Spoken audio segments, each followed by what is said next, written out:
Hello friends, आज हम आगाज किचन में रेशमी कबाब बनाने जा रहे हैं। बहुत इजी रेसिपी और बहुत डिलीशियस रेसिपी है। देखेंगे अपने ही घर के तंदूर में किस तरह से बनाते हैं। बहुत आसानी से बनती है। स्टार्ट करेंगे। एक बोल लेंगे, उसमें मैंने बोनलेस चिकन लिया है। योगर्ट ऐड करूंगी, पपाया पेस्ट और ग्रीन चिली पेस्ट मिक्स करके मैंने इसका पेस्ट बना लिया था। कैश्यूनट पेस्ट, ठीक है, ginger garlic paste, lemon juice,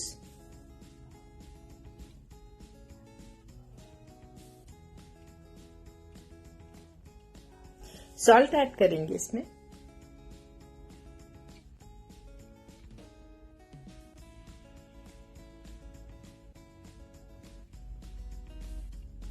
organic extra virgin olive oil use करेंगे। प्लेन ऑलिव ऑयल भी यूज कर सकते हैं और कोई भी कुकिंग ऑयल अगर ऑलिव ऑयल नहीं है तो ऐड कर सकते हैं, ठीक है। क्रीम ऐड करेंगे 100 ग्राम, क्योंकि बहुत क्रीमी सा इसका टेक्सचर होता है। और सारे इंग्रेडिएंट्स को अच्छी तरह से मिक्स करेंगे और इसको ओवरनाइट के लिए मैं फ्रिज में रखूंगी मैरिनेट होने के लिए।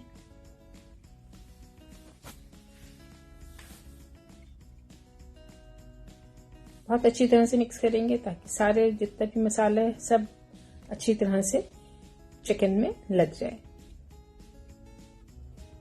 बेकिंग ट्रे में ट्रांसफर किया मैंने सारा। मैरिनेट हो चुका है हमारा चिकन। अभी जाएगा ओवन के अंदर। 20 मिनट के लिए सबसे पहले मैं करूंगी। ऊपर के लिए की ग्रिल हमने ऑन की हुई है।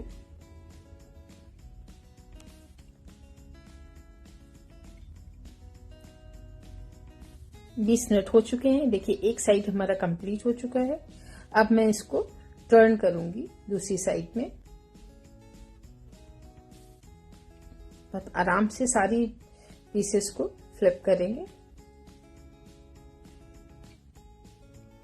अभी देखिए ट्रे में थोड़ा सा पानी नजर आ रहा है। ये जब और पकेगा तो ये सारा पानी जितना भी ये सब एवापोरेट हो जाएगा।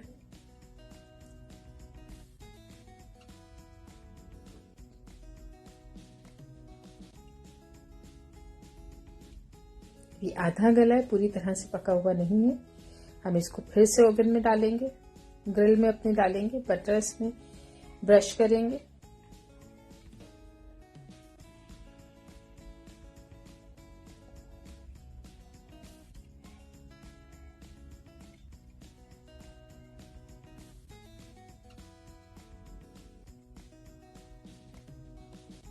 ये वापस फिर से जाएगा और 20 मिनट के लिए मैं इसको फिर से ग्रिल करूंगी। ये देखिए जबरदस्त हमारे रेशमी कबाब तैयार हैं। जरूर ट्राई करिए, बहुत अच्छी रेसिपी है। सब्सक्राइब करिए, लाइक करिए, शेयर करिए। Thanks for watching my channel.